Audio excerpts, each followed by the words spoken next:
की मूर्छा, उनके मुख से रुद्रदेव का प्राकट्य और सप्राण हुए ब्रह्मा जी के द्वारा 8 नामों से महेश्वर की स्तुति तथा रुद्र की आज्ञा से ब्रह्मा द्वारा सृष्टि रचना।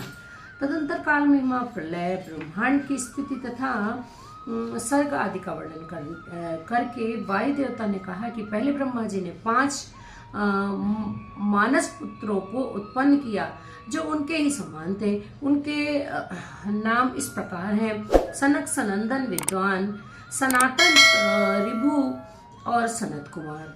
वे सबके सब योगी, वीतराग और ईर्ष्या दोष से रहित थे।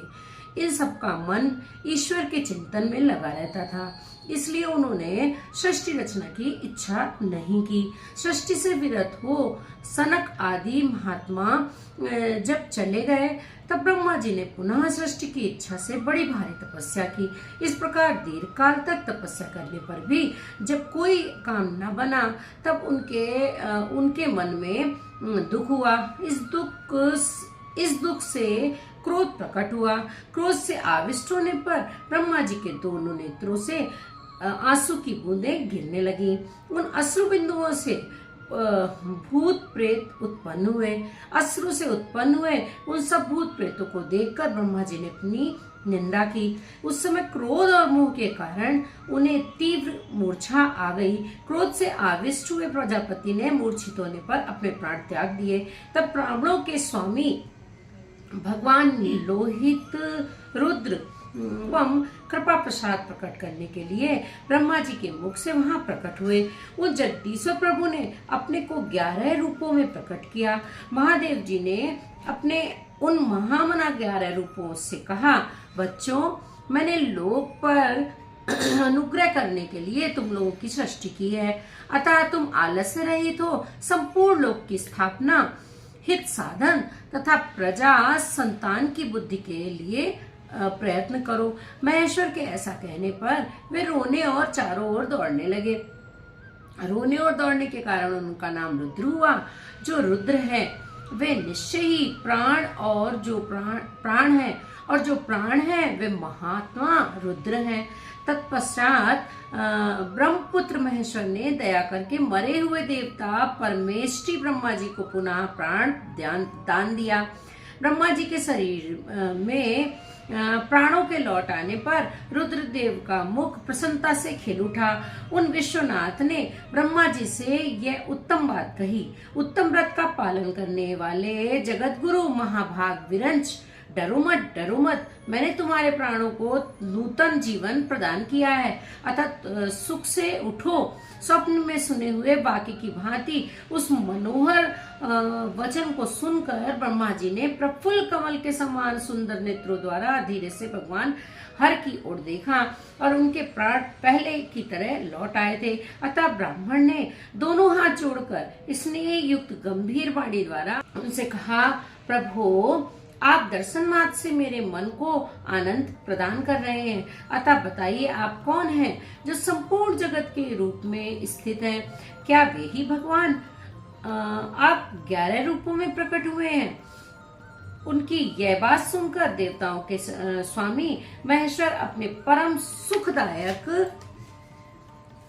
कर कमलों द्वारा ब्रह्मा जी को स्पर्श करते हुए बोले, देव, तुम्हें ज्ञात होना चाहिए कि मैं परमात्मा हूँ और इस समय तुम्हारा पुत्र होकर प्रकट हुआ हूँ। ये जो 11 रुद्र हैं तुम्हारी सुरक्षा के लिए यहाँ आए हैं, अतः तुम मेरे अनुग्रह से इस तीव्र मूर्छा को त्याग कर जाग उठो और पूर्ववत प्रजा की सृष्टि करो।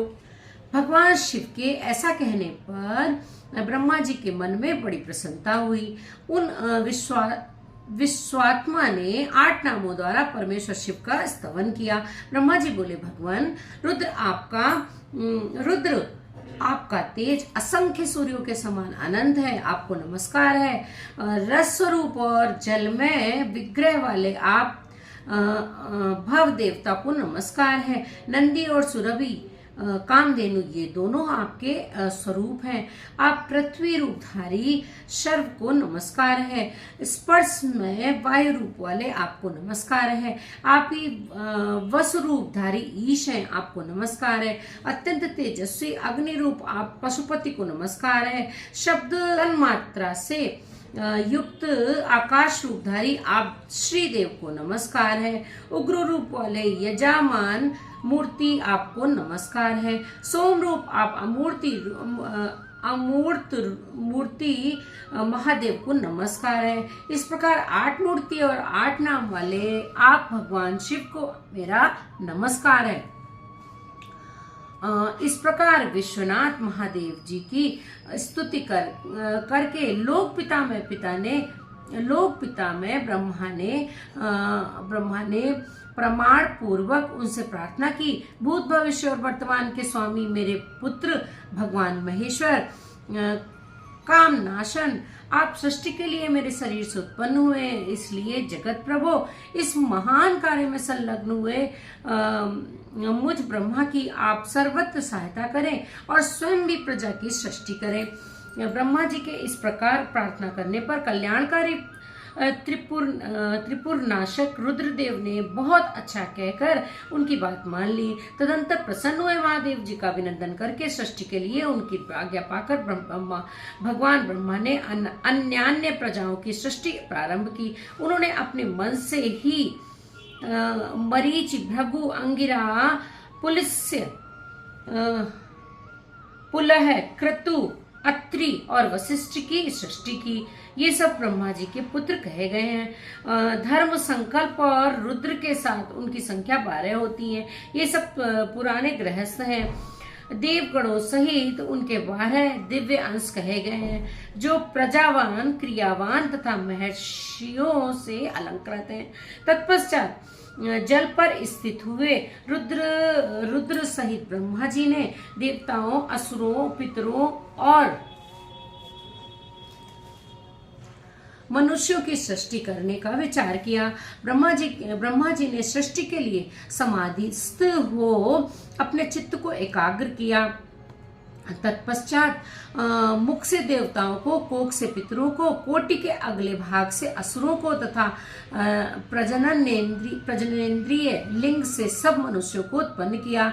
उनके गुदा स्थान से राक्षस उत्पन्न हुए, जो सदा भूख से व्याकुल रहते हैं। उनमें तमोगुण और रजोगुण की प्रधानता होती है। वे रात को विचरते और बलवान होते हैं। सांप, यक्ष, भूत और गंधर्व से भी ब्रह्मा जी के अंगों से उत्पन्न हुए। सांप, यक्ष, भूत और गंधर्व ये भी ब्रह्मा जी के अंगों से उत्पन्न हुए। उनके पक्ष भाग से पक्षी हुए। वक्ष स्थल से अजंगम यानी कि स्थावर प्राणियों का जन्म हुआ। मुख से बकरों और पार्श्व भाग से जंगमों की उत्पत्ति हुई। दोनों पैरों से घोड़े, हाथी, शरभ, नीलगाय, मृग, ऊंट, खच्चर, न्यंकू नामक मृग तथा पशु जाति के अन्य प्राणी उत्पन्न हुए। रोमावलियों से औषधियों और फल फूलों का प्राकट्य हुआ। ब्रह्मा जी के पूर्ववर्ती मुख से गायत्री, छंद, ऋग्वेद, त्रिवत, स्तोम, स्थान्तर, साम तथा ओम नामक यज्ञ की उत्पत्ति हुई। उनके दक्षिण मुख से यजुर्वेद, त्रिष्टुप, छंद, पंचदश, स्तोम, बृहत साम और उक्के नामक यज्ञ की उत्पत्ति हुई। उन्होंने अपने पश्चिम मुख से सामवेद, जगती, छंद, सप्तदश, स्तोम, वैरूप्य, साम और अतिरात्र नामक यज्ञ को प्रकट किया। उनके उत्तरवर्ती मुख से 21 स्तोम, अर्थवेद, आप्तोरयाम नामक यम, अनुष्टुप छंद और वैराज नामक साम का प्रादुर्भाव हुआ।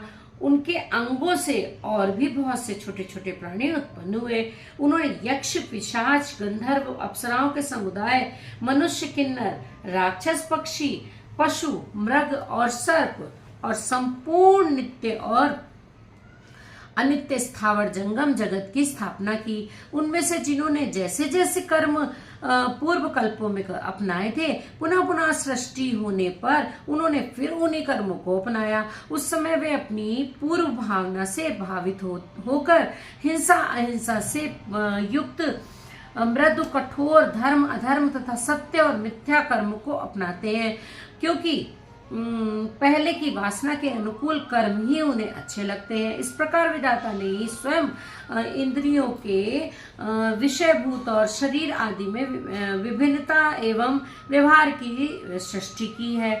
उन पितामह ने कल्प के आरंभ में देवता आदि प्राणियों के नाम रूप तथा कार्य विस्तार को वेदोक्त वर्णन के अनुसार निश्चित किया।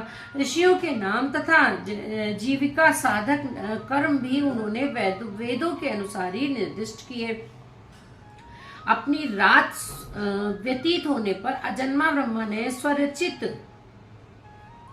प्राणियों को वे ही नाम और कर्म दिए जो पूर्व कल्प में उन्हें प्राप्त थे। जिस प्रकार भिन्न भिन्न ऋतुओं के पुनः पुनः आने पर उनके चिन्ह और नाम रूप आदि पूर्ववत रहते हैं, उसी प्रकार युगादि काल में भी उनके पूर्व भाव ही दृष्टिगोचर होते हैं।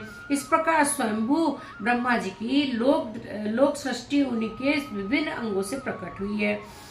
महत से लेकर विशेष पर्यंत सब कुछ प्रकृति का विकार है।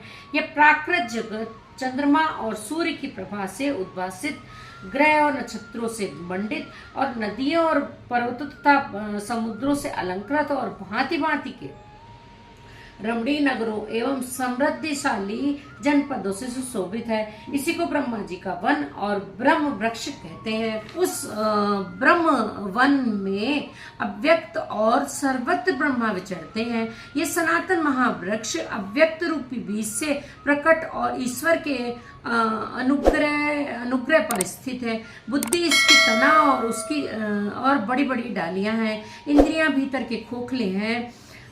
महाभूत इसकी सीमा है।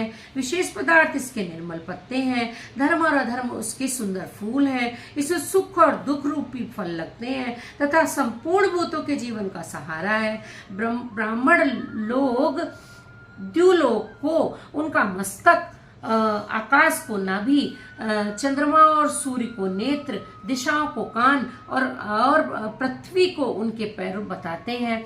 अचिंत्य स्वरूप महेश्वर ही सब भूतों के निर्माता हैं। उनके मुख से ब्राह्मण प्रकट हुए हैं। वक्षस्थल के ऊपरी भाग से क्षत्रियों की उत्पत्ति हुई है। दोनों जांघों से वैश्य और पैरों से शूद्र उत्पन्न हुए हैं। इस प्रकार उनके अंगों से ही संपूर्ण वर्णों का प्रादुर्भाव हुआ है।